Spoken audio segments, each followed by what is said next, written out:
قرآن حکیم نے بھی سورہ آل عمران کے آخری رکوع میں ذکر کو سب سے پہلے اور سب سے اہم عامل کی حیثیت سے شمار کیا ہے۔ چنانچہ اس کی پہلی آیت جو ہے سورہ آل عمران کے آخری رکوع کی، اس میں تو وہی مضمون جو میں بیان کر چکا وہ آیا ہے، ان فی خلق السماوات والارض واختلاف اللیل والنہار لآیات لأولی الالباب،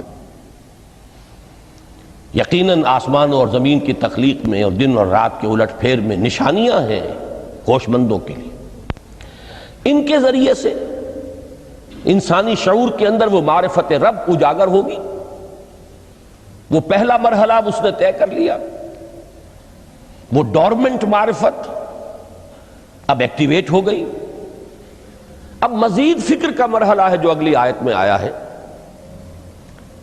الذین یذکرون اللہ قیاما وقعودا وعلی جنوبہم ویتفکرون فی خلق السماوات والارض ربنا ما خلقت ھذا باطلا سبحانک فقنا عذاب النار۔ یعنی تفکر جو ہے ویتفکرون فی خلق السماوات والارض، وہ تفکر کرتے ہیں، غور و فکر کرتے ہیں آسمان اور زمین کی تخلیق میں، لیکن اس تفکر کے ساتھ لازماً ذکر، اور ذکر مدام، ذکر بھی وہ کہ جو مستقل ہو، ہر حالت میں ہو۔ الذین یذکرون اللہ قیاما وقعودا وعلی جنوبہم، وہ لوگ کہ جو اللہ کو یاد رکھتے ہیں، اللہ کا ذکر کرتے ہیں، کھڑے ہوئے بھی، بیٹھے ہوئے بھی، اور اپنے پہلوؤں کے بل یعنی لیٹے ہوئے بھی۔ اب ان تین کے سوا تو کوئی پوزیشن انسان کی نہیں ہے، اسی کا نام ہے دوام ذکر۔ اور اس کے ساتھ اگر وہ تفکر کرتے ہیں تو ان کا فکر اگلی منزل تک پہنچتا ہے۔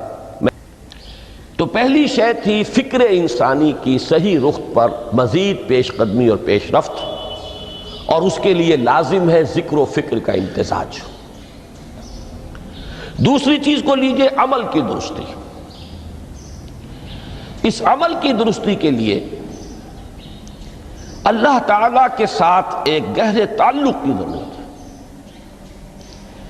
اس لیے کہ صبر کی بحث میں یہ مضامین شاید آپ کے سامنے آ گئے ہوں کہ صبر، جہاں مصیبت پر صبر ہوتا ہے، تکلیف پر صبر ہوتا ہے، اللہ کے احکام پر جمنا یہ بھی صبر ہے،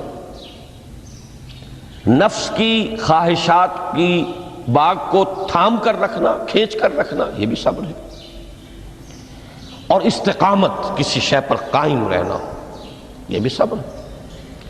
تو عمل صحیح پر استقامت کے لیے وَاصْبِرْ وَمَا صَبْرُكَ إِلَّا بِاللَّهِ، اس صبر کی سب سے اہم جو بنیاد ہے، اس کا جو سب سے بڑا ذریعہ ہے، اس کا جو سب سے بڑا سہارا ہے، وَمَا صَبْرُكَ إِلَّا بِاللَّهِ، اس کے لیے ضرورت ہے ایک گہرے تعلق کی کہ اللہ کے ساتھ ایک ایسا تعلق برقرار رہے جو نہ صرف گہرا ہو بلکہ دائم و قائم ہو، مسلسل۔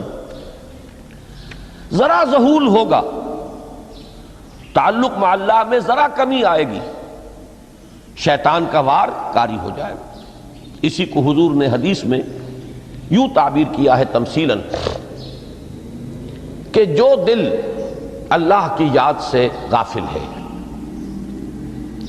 اس پر فارسی کا وہ مقولہ بھی ہے کہ خانہ خالی را دیو می گیرت، گھر خالی رہے تو جنات اس پر دیو جو ہے آ کر قبضہ جما لیتے ہیں۔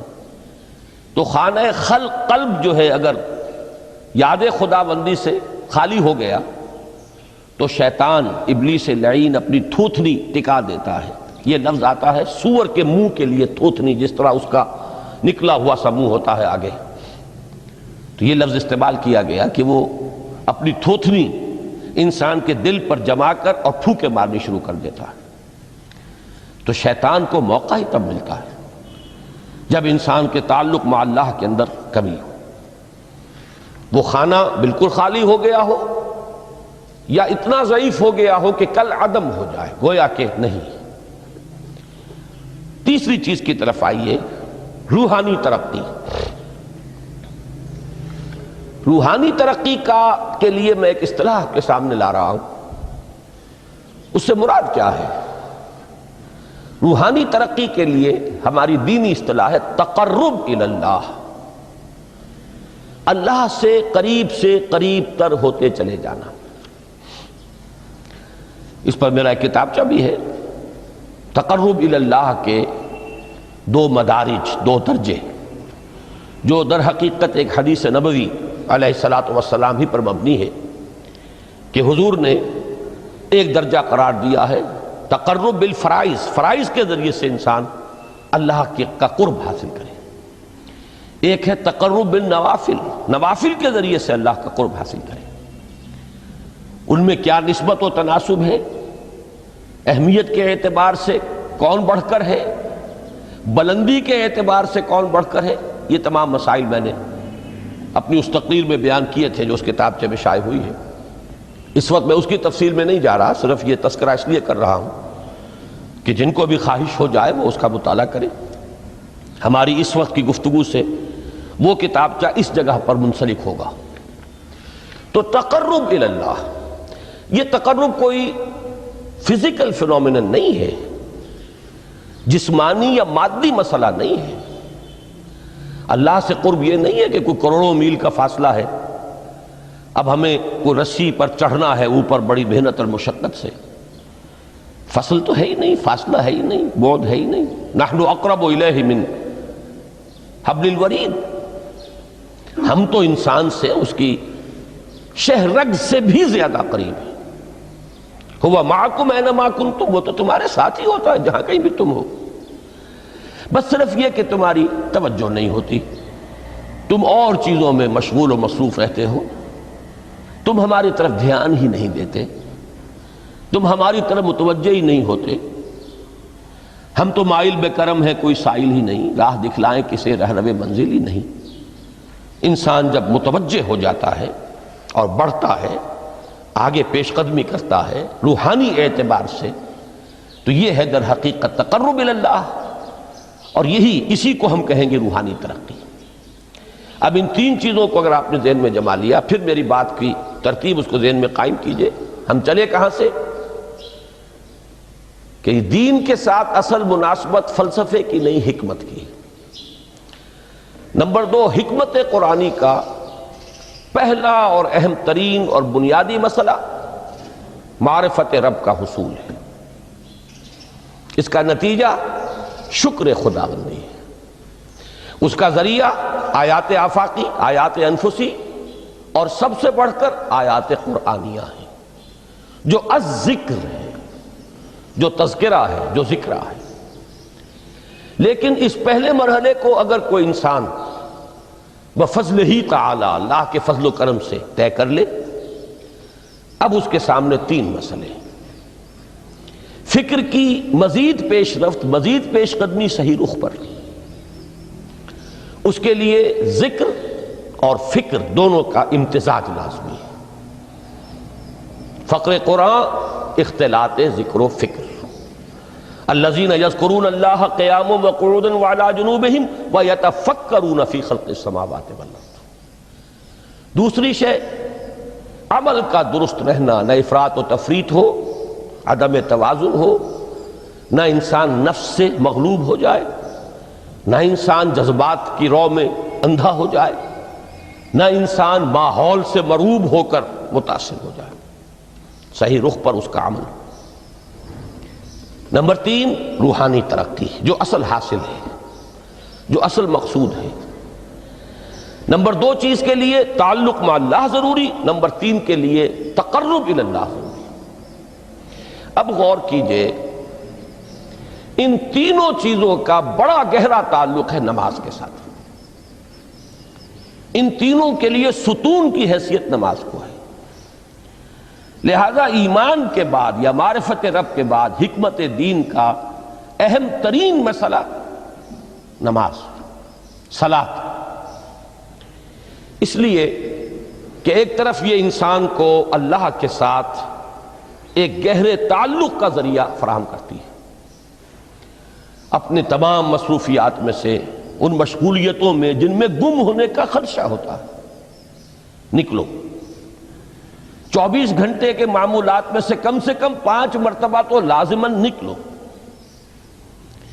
اور اپنے آپ کو ذرا، اپنے حواس کو بھی، اپنی باطنی کیفیات کو بھی ذرا تازہ کرو۔ اگر کوئی گندگی، نجاست، کسی طرح کی ناپاکی کا کوئی معاملہ ہے، طہارت حاصل کرو۔ طہارت سے تمہارے اندر روح کو بھی بالیدگی ہوگی، تمہارے حواس بھی تازہ ہوں گے، تم گویا کہ بحیثیت کل تمہاری ہستی چاق و چوبند ہو جائے گی۔ وہ کسل، وہ سستیاں، وہ جو ایک کثافتیں ہوتی ہیں، ان سب سے نجات حاصل کرو، اور اب اپنے رب کے حضور میں کھڑے ہو جاؤ، اس کے ساتھ اپنا عہد بھی تازہ کرو، اس کی اہم صفات کو بھی اپنے ذہن میں پھر مستحضر کرو۔ یہی وجہ ہے، دیکھیے میں نے جو آیات آپ کو شروع میں سنائی تھی، سورہ لقمان کی 2 آیتیں، پہلی آیت میں اس کا ترجمہ کر چکا، دوسری آیت وَلَقَدْ وَإِذْ قَالَ لُقْمَانُ لِابْنِهِ وَهُوَ يَعِظُهُ يَا بُنَيَّ لَا تُشْرِكْ بِاللَّهِ إِنَّ الشِّرْكَ لَظُلْمٌ عَظِيمٌ۔ اس کے بعد درمیان میں کچھ مضمون آ کر پھر وہ آیہ مبارکہ آئی، یا بنی اقم الصلاۃ وامر بالمعروف وانہ عن المنکر واصبر علی ما اصابک۔ گویا کہ اہم ترین چیز، بنیادی ترین چیز، اللہ کو محض پہچان لینا کافی نہیں ہے، یاد رکھنا ضروری ہے۔ اللہ یاد رہے گا تو فکر صحیح آگے بڑھے گا، اللہ یاد رہے گا اور اس کے ساتھ ایک گہرا تعلق جو ہے برقرار رہے گا تو عمل درست رہے گا۔ بالکل یہی بات سورہ طٰہٰ میں جو پہلی وحی حضرت موسیٰ علیہ السلام پر ہوئی، اور پہلا مخاطبہ ہے، چونکہ حضرت موسیٰ کو یہ انبیاء کرام کے مقدس گروہ میں ایک امتیازی حیثیت حاصل ہے کہ ان سے براہ راست گفتگو ہوئی ہے، اگرچہ صرف ایک پردہ تھا، اوٹ من ورائے حجاب گفتگو ہوئی ہے، لیکن یہ کہ کوئی فرشتے کا درمیانی جو ہے وہ لنک نہیں تھا، براہ راست اللہ تعالیٰ نے حضرت موسیٰ علیہ السلام سے کلام فرمایا۔ کلم اللہ موسیٰ تکلیما، موسیٰ سے تو اللہ نے کلام فرمایا جیسے کہ کلام کیا جاتا ہے۔ تو پہلا مخاطبہ ہے، یہ پہلا مکالمہ ہے، پہلی وحی کہیے، اسی میں یہ الفاظ بھی موجود ہیں، اننی انا اللہ لا الہ الا انا فاعبدنی واقم الصلاۃ لذکری۔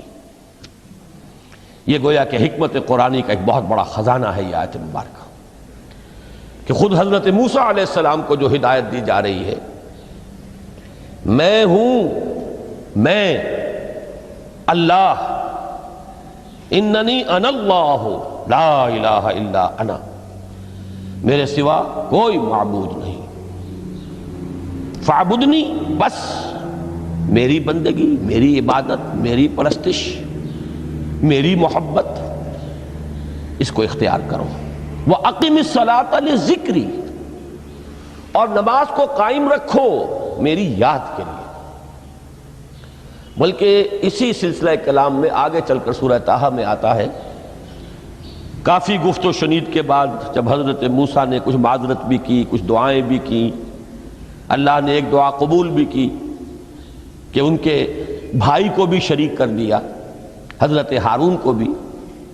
اس کے بعد پھر جب فرمایا کہ اب جاؤ فرعون کی طرف، تو اس میں فرمایا وَلَا تَنِيَا فِي ذِكْرِي، اور دیکھنا یہ جو عظیم مشن تمہارے کندھے پر آ گیا ہے، بڑا بھاری اور کٹھن ایک فرض ہے جو تم پر عائد ہو گیا ہے، اس کے لیے سب سے بڑی تمہارے پاس جو قوت کا ذریعہ ہے وہ نماز ہے۔ اقیم فلا تنیا عن ذکری، میری یاد میں کبھی غفلت نہ کرنا، اس میں کبھی کوئی کمی نہ آنے دینا۔ جیسا کہ میں نے عرض کیا تھا کہ جیسے ہی وہ تعلق جو ہے کمزور پڑتا ہے یا منقطع ہو جائے معاذ اللہ، تو پھر انسان گویا کہ شیطان کے لیے ایک لقمہ تر بن جاتا ہے۔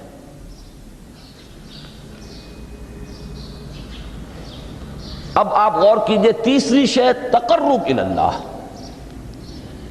اس کے حوالے سے بھی جو فرائض اور نوافل کی بات ہے اس کو اس وقت ذہن سے نکال کر یہ سمجھیے کہ اس میں نماز کا کیا مقام ہے، اس لیے کہ نماز فرض بھی ہے، نماز نفل بھی ہے، وہ تو ان دونوں میں شریک ہو جائے گی۔ اب اس کو لفظ صلاۃ کے حوالے سے آپ ان دونوں چیزوں کو سمجھیے۔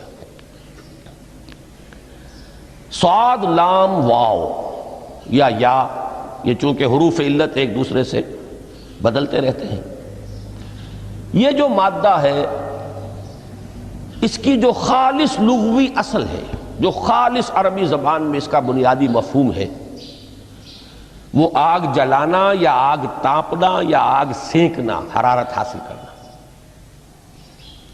لہذا بار بار آتا ہے جہنم کے ذکر میں، اسلوہا، اب جلو اس میں، تاپو اس کو، یہ سینکے گی تمہیں۔ بلکہ تفتلون کا لفظ آیا ہے حضرت موسیٰ کے کلام میں، جب وہ گئے تھے کوہ طور پر، جب پہنچ گئے تو تھے آگ تک کی تلاش میں، لعلکم تفتلون، تو اپنے اہل خانہ سے یہی کہا تھا کہ مجھے کہیں وہ روشنی نظر آ رہی ہے، غالباً کوئی وہاں سے آگ مل سکے گی، ورنہ یہ کہ کوئی رہنمائی کو رستہ مجھے مل سکے گا، میں وہ آگ لے آؤں گا، کوئی چنگاری وہاں سے لے آؤں، لعلکم تفتلون، تاکہ تم، اب یہ اصطلاح در حقیقت باب افتعال ہے، اور یہ تے یہاں پر توئے کی شکل اختیار کر گئی، تا نے توبن کی صورت اختیار کی صاد کی وجہ سے۔ بہرحال اس کا سب سے بنیادی مفہوم جو ہے وہ ہے تاپنا، سکائی حاصل کرنا، حرارت۔ اس کے حوالے سے سمجھ لیجئے کہ سب سے بنیادی تعلق اس کا جو ہے وہ روح کے ساتھ ہے۔ روح میں محبت خداوندی کی آگ اگر ٹھنڈی پڑ گئی ہو، اگر محبت خداوندی کی حرارت میں کمی ہو رہی ہو، تو اس کو اثر نو، جس کو کہ میں آج سوچ رہا تھا تو ایک لفظ ذہن میں آیا کہ جیسے بیٹری اس کو ریچارج کیا جاتا ہے، اسی طریقے سے روح کے اندر محبت خداوندی کی اس حرارت کو اثر نو تازہ کرنا، یہ ہے در حقیقت نماز کا اصل مقصد۔ اس لیے کہ اس لفظ کا بنیادی مفہوم، اصل لغوی مفہوم تو یہ، اگرچہ اس کا سب سے زیادہ کثرت سے جو استعمال ہوتا ہے، اور لفظ صلاۃ جس سے در حقیقت جس تصور پر مبنی ہے وہ ہے اقدام، کسی کی طرف متوجہ ہونا اور پھر دعا۔ صلاۃ کا سب سے قریبی مفہوم لفظی جب بیان کیا جائے گا، اس سے مراد، اس کے معنی، تو دعا اس میں اہم ترین ہے۔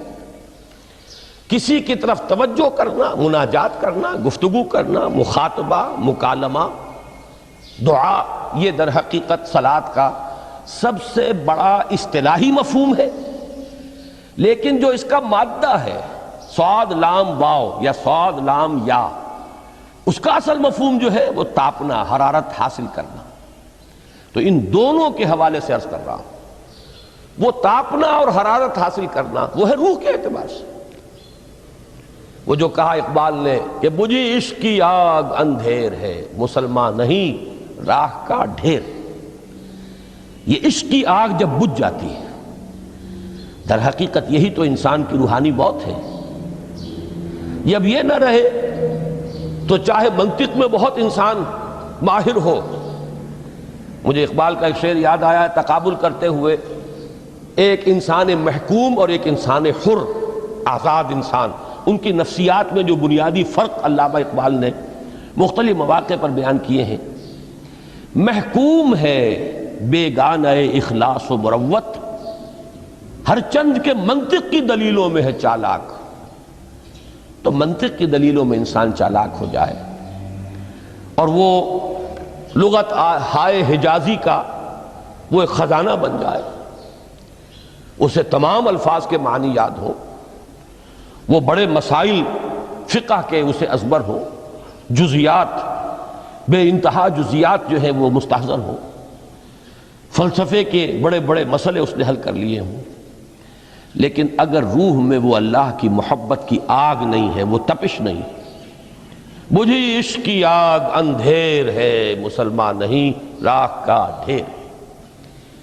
اسی کے حوالے سے آج مجھے یاد آیا تھا کہ وہ جو بڑی سادہ سی ایک نظم ہے اللہ تعالیٰ سے دعا، یا رب دل مسلم کو وہ زندہ تمنا دے، اس میں بھی جو الفاظ آئے ہیں جو روح کو گرما دے اور قلب کو تڑپا دے، یہ ہے اصل جو مقصود ہے نماز کا۔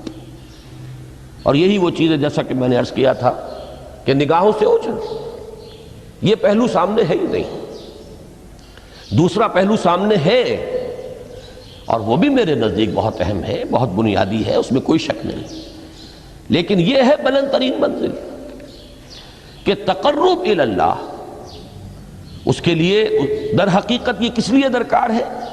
روح کے اندر عشق کی حرارت اور گرمی تازہ ہو جائے۔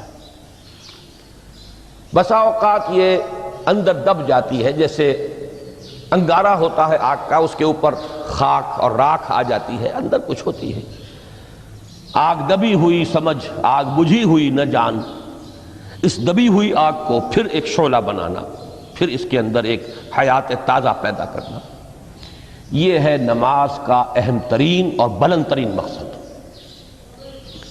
لیکن اس کے ساتھ ہی اس نماز میں ذکر ہونا، اس کا یہ ذکر ہے، اور ذکر کی جب میں فہرست بیان کیا کرتا ہوں بہت سے حضرات کے سامنے ہوگا کہ ذکر کا در حقیقت مفہوم ہے استحضار اللہ فی القلب۔ ہمارے ہاں غلطی سے جو ذرائع ذکر ہیں انہیں ذکر قرار دے دیا گیا ہے۔ نماز ذکر نہیں ہے، نماز ذکر کا ذریعہ ہے۔ اقیم الصلاۃ لذکری، نماز قائم کرو میرے ذکر کے لیے۔ یہ اللہ اللہ کہنا یا ادعیہ معصورہ جو حضور صلی اللہ علیہ وسلم کی مسنون دعائیں ہیں، انہیں اپنے تمام معمولات دنیاوی کے ساتھ ساتھ ان دعاؤں کو بھی انسان پڑھتا رہے، اللہ سے دعا کرتا رہے، یہ تمام ذرائع ذکر ہیں۔ سبحان اللہ سبحان اللہ الحمدللہ الحمدللہ، اس کا آپ ورد کیجئے، یہ بھی ذریعہ ذکر ہے۔ حقیقت میں ذکر ہے استحضار اللہ فی القلب، اللہ کو دل میں لے آنا، اللہ کو دل میں حاضر کر لینا، اصل میں تو ترجمہ ہوگا، لیکن حاضر جاننا، یہ کیفیت جو ہے انسان کو حاصل ہو جائے۔ اب اس کے حوالے سے ذرا بات سمجھیے کہ ایک تو میں عرض کر چکا ہوں مجسم ذکر تو قرآن ہے، لہذا ذکر کی فہرست جب آپ کریں گے ذرائع ذکر تو ان میں سب سے پہلے قرآن آئے گا، اس لیے کہ وہ ہماری حکمت کے پہلے مسئلے کو حل کر رہا ہے، بنیادی مسئلہ، اہم ترین مسئلہ۔ دوسرے نمبر پر ذکر جو ہے، اب اس کے لیے کچھ اصطلاحات جو میرے مختلف دروس میں شاید آپ کے سامنے بعد میں آئیں یا پہلی آ چکی ہوں، ان کے حوالے سے میری بات سمجھیے۔ ایک ذکر غیابی ہے، تھرڈ پرسن میں، صیغہ غائب میں اللہ کی یاد کرنا، اللہ اکبر اللہ اکبر اللہ اکبر۔ ابھی اللہ اکبر جو ہے یہ جملہ اسمیہ خبریہ ہے، ایک حقیقت کی تکرار آپ کر رہے ہیں، اللہ سب سے بڑا ہے، اللہ سب سے بڑا ہے، سبحان اللہ سبحان اللہ سبحان اللہ۔ یہ در حقیقت ذکر غیابی ہے کہ آپ اس میں مخاطب نہیں ہے اللہ سے، ایک ذکر خطابی کہیں یا ذکر حضوری کہیں، جس میں مکالمہ ہوتا ہے، جس میں گفتگو ہوتی ہے۔ تو نماز در حقیقت ذکر حضوری اور ذکر خطابی کی بلند ترین شکل ہے۔ اس لیے میں نے عرض کیا تھا کہ نماز کے لفظ یا صلاۃ کے لفظ، یہ اصطلاحی معنی جو اکثر و بیشتر کیے جاتے ہیں وہ ہے دعا، اور دعا میں ہوتا کیا ہے؟ مکالمہ ہے، مخاطب، اے اللہ، اے میرے رب، اے پروردگار۔ پھر یہ کہ اس میں اقدام اور کسی کی طرف متوجہ ہونا، یہی وجہ ہے کہ افتتاح صلاۃ، نماز کو شروع کرنے کے لیے ایک تو وہ الفاظ جو قرآن مجید میں آئے ہیں، انی وجہت وجہی للذی فطر السماوات والارض حنیفا وما انا من المشرکین، یہ ہے توجہ کا ارتکاز، بشرطے کہ یہ صرف الفاظ ہی نہ نکل رہے ہوں، واقعتاً یہ تعبیر ہو اس وقت کی انسان کی نفسیاتی کیفیت کی، کہ شعوری طور پر وہ فیصلہ کرتا ہے کہ اب میں منقطع ہو رہا ہوں، ہر چہار طرف سے اپنی توجہ کو ہٹا کر، ہر مسئلے سے اپنے آپ کو خالی و ذہن کر کے یعنی ظاہری اور باطنی دونوں اعتبار سے میں اپنی توجہ کا ارتکاز کر رہا ہوں اس ذات کی طرف جس نے آسمانوں اور زمین کو پیدا کیا، اور بالکل یکسو ہو کر رہا ہوں۔ انی وجہت وجہی للذی فطر السماوات والارض حنیفا وما انا من المشرکین۔ اور دوسری وہ جو دعا جس سے ہم افتتاح کرتے ہیں اپنی نماز کا، دیکھیں اس میں خطاب کا کس قدر اہتمام ہے۔ وہاں سبحان اللہ نہیں ہے، سبحانک اللہم، پاک ہے تو اے رب ہمارے، وبحمدک وتبارک اسمک وتعالی جدک۔ اب آپ غور کر رہے ہیں، یہ ہے تخاطب، براہ راست مخاطب ہونا ہو رہی ہے۔ تو سب سے پہلی بات تو یہ ہوئی کہ ذکر کی ایک شکل ہے ذکر غیابی، دوسری ذکر حضوری، اور ذکر حضوری یا ذکر خطابی کی بلند ترین منزل، بلند ترین اس کا ذریعہ نماز۔ اس کو ایک پہلو سے اور سمجھ لیجئے، سورہ فاتحہ جب پھر ہم پڑھتے ہیں جسے الصلاۃ کہا گیا ہے، جو لب لباب ہے، خلاصہ ہے، اس میں پھر تدریجاً غیاب سے حضور کی طرف پیش قدمی ہوتی ہے۔ الحمدللہ رب العالمین الرحمن الرحیم مالک یوم الدین، یہ ذکر غیابی ہے، اس میں ابھی خطاب نہیں آیا۔ یہ وہی جملہ اسمیہ ہے، کل تعریف اس اللہ کے لیے ہے جو تمام جہانوں کا پروردگار ہے، مالک ہے، جو رحمان ہے، رحیم ہے، جزا و سزا کے دن کا مختار و مالک ہے۔ اب یہ غیاب سے حضور کی طرف، ایاک نعبد و ایاک نستعین اہدنا الصراط المستقیم۔ یہ ہے وہ، اب پہلے ایک معاہدہ ہے، ایک اقرار ہے، اعتراف ہے، وعدہ ہے، اور پھر دعا ہے، استدعا ہے کہ حضور نے فرمایا، یقول اللہ تعالی، اللہ یہ فرماتا ہے، اسی لیے اس کو حدیث قدسی کہیں گے، قسمت الصلاۃ بینی و بین عبدی نصفین، میں نے نماز کو اپنے اور اپنے بندے کے مابین آدھا آدھا تقسیم کر دیا ہے۔ اب یہاں تک تو جملہ ہے اللہ کا، یہ ہے حدیث قدسی۔ اب آگے جو ہے نریشن اس کی جو ہے حضور صلی اللہ علیہ وسلم کی جانب سے ہے، یعنی خبر دے رہے ہیں وہ اللہ کی طرف سے ہی۔ ویسے تو تمام احادیث ہی گویا کہ ہم سمجھتے ہیں انسپائرڈ تو اللہ کی طرف سے ہی ہے، لیکن یہ کہ جہاں صراحت ہو کہ اللہ کہتا ہے وہ حدیث قدسی ہے۔ تو یقول اللہ تعالی قسمت الصلاۃ بینی و بین عبدی نصفین، یہاں تک تو حدیث قدسی ہے۔ اب دوسری عام حدیث ہے، اذا قال العبد الحمد للہ رب العالمین یقول اللہ تعالی حمدنی عبدی، جب بندہ کہتا ہے الحمدللہ رب العالمین، پروردگار کہتا ہے میرے بندے نے میری حمد کی۔ جب بندہ کہتا ہے الرحمن الرحیم، پروردگار فرماتا ہے اثنا علی عبدی، میرے بندے نے میری ثنا کی، بڑی تعریف کی۔ جب بندہ کہتا ہے مالک یوم الدین، اللہ فرماتا ہے مجدنی عبدی، میرے بندے نے میری بڑی بزرگی بیان کی ہے، تمجید کی ہے۔ پھر جب بندہ کہتا ہے ایاک نعبد و ایاک نستعین، اللہ فرماتا ہے ھذا ما بینی و بین عبدی ولعبدی ما سأل، یہ ہے میرے اور میرے بندے کے درمیان۔ یہ تو معاہدہ ہے نا، معاہدے میں تو دو فریق جکڑے جاتے ہیں،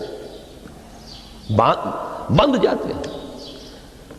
یہ میرے اور میرے بندے کے درمیان ہے، اور میرے بندے نے جو طلب کیا میں نے دیا، اس لیے کہ اس میں طلب بھی تو ہے، ایاک نستعین، تیری مدد چاہتے ہیں، یہ طلب ہے۔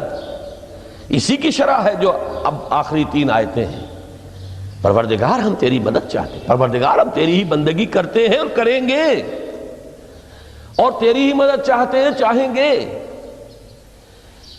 اگر حال میں اس کا ترجمہ کریں گے زمانہ حال کے اعتبار سے، اس لیے کہ فعل مضارع میں تو دونوں موجود ہیں، شامل ہیں، تو یہ ایک اعتراف ہے، اظہار حال ہے۔ اللہ کرے کہ وہ واقعتاً صحیح اظہار حال ہو، ہم واقعی اللہ کی بندگی کرتے ہوئے یہ کہیں کہ ایاک نعبد، ورنہ اگر ہماری اصل صورتحال سے وہ مطابقت نہ رکھتا ہو تو پھر تو ایک طرح کا جھوٹ ہو جائے گا، غلط بیانی ہو جائے گی۔ ایاک نعبد، تیری ہی بندگی کرتے ہیں، اور مستقبل میں کیجئے، کریں گے، یہ ہے عہد، تیری ہی مدد چاہتے ہیں، تجھی سے مدد طلب کرتے ہیں، تجھی سے مدد چاہتے رہیں گے، اس کے لیے فرمایا وَلِعَبْدِ مَا سَأَلَ۔ اور پھر اس کے بعد وہ استدعا ہے اهدنا الصراط المستقیم صراط الذین انعمت علیہم غیر المغضوب علیہم ولا الضالین۔ اس حدیث میں اس کو ایک ہی جملے کو لیا گیا ہے، ایک ہی جملے کی حیثیت سے۔ جب بندہ یہ کہتا ہے تو اللہ فرماتا ہے ھذا لعبدی ولعبدی ما سأل، یہ خالص میرے بندے کے لیے ہے، اس بندے نے ایک درخواست پیش کی ہے اور میں نے گرانٹ کی، وہ اپلیکیشن، وہ ریکویسٹ گرانٹڈ ہم نے دے دی، ولعبدی ما سأل۔ یہ ہے اس کی تاثیر کا عالم، بشرطے کے معاملہ وہ شعور کے ساتھ، بشرطے کے مطابقت ہو ظاہر اور باطن کی، بشرطے کے مطابقت ہو قول اور فعل کی، تو اس کا اتنا اونچا مقام ہے کہ ایک ایک جملہ ادھر ادا ہوا، ادھر اللہ کی طرف سے ریسپانس مل رہی ہے۔ افلاک سے آتا ہے نالوں کا جواب آخر، اٹھتے ہیں حجاب آخر، کرتے ہیں خطاب آخر۔ حال دل کس کو